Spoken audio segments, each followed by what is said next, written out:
Brad Hodoval, Professional Selling Test 2. Question number 1, the 2 conventional openings that do not work in major sales but work in smaller sales. Relate to the buyer's interest is the first one. Might help you build a relationship in small sales, but that does not always work in major sales. Time is a premium when it comes to making sales, and when you're working with a professional buyer, they have heard all your comments about the golf game. They've talked about their family 8, 9 times, and obviously those are things that are important to them, but at the end of the day, time is premium, like I said, and they want to make sure they're making the best decision for their company. Obviously, the major example is of the professional buyer of petroleum who has the picture of the boat in his office, and he basically talks about how much money is wasted on the water.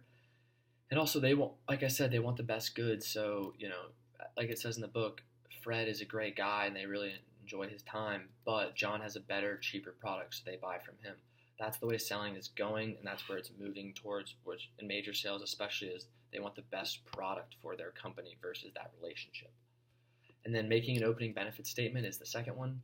Make a statement about the benefits of your product when the call times are short.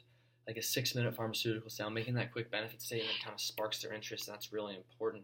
But it's not necessarily as useful in major sales because, one, it might come across robotic, especially if you're talking to a different person in the company. They might have already heard that, and it just comes off as annoying and irritating.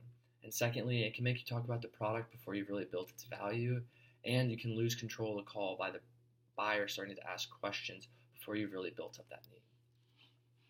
And the second question is about the advances and continuations, basically the middle two between order and no sale. So advances at the end of the call is basically it moves the sale forward, whether it's a demonstration, a trial run, or a pitch to a higher buyer or a higher manager, just so they can overview before the purchase is made. Something that's concrete that hey, this is going to help me in the long run, and we are moving forward with this sale. Versus continuations is when a sale is, there's not necessarily positive. There might be a couple good words of, hey, great pitch, we'll let you know, keep in touch, visit us again soon, that sort of stuff where it's just words and there's no specific action. Usually that just means that the buyer wants to end the call and kind of move along without anything positive. And I think the best way to kind of break these two is calls need to be judged by actions versus not words of, affirmation. Advances need to be, solid actions versus continuations might just be, a couple nice words with nothing said. Question number 3, features, advantages, and then how to prevent objections in calls. When it comes to features, you got to describe facts, data, product characteristics, all those kinds of things involve features, and they're really great in small sales because you mentioned a ton of features and you think, wow, it's still really cheap, that's great. But when you start moving into major sales, they start looking at those features and they think, wow, that's going to be expensive. Do I need that? And it starts to create objections. Price is a huge factor when mentioning features, and especially in major sales. That's where it can cause a lot of objections when things start to get expensive and there's a ton of features. When it comes to advantages, you need to make sure you're patient and show how the product meets the explicit needs of the customers. The seller needs to make sure they're building up the explicit needs and not making sure they're giving advantages to implicit needs that the customer doesn't need. You need to make sure that you're adding merit to such a big expense when talking about major sales. You want to make sure you're adding actual value before you start giving all the solutions of something.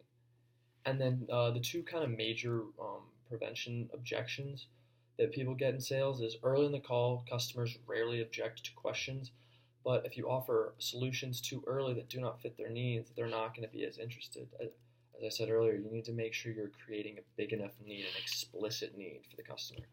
And then objections about value is the second one. You're developing needs strong enough to make sure you're cutting down on features and you're adding more problem and implication questions and more need payoff questions. You want to make sure you're growing the implicit needs of your customer before you start giving them all of the answers to their questions. Make sure their need is big enough before you start making the final sale. You want to make sure with prevention that you're being smart and stopping the causes versus just trying to fix the symptoms. Overall, I think this whole thing is about making sure that you're growing the needs of your customer before you're trying to close the sale and really know what your product is doing to help them. Thank you so much. Have a great day. Bye.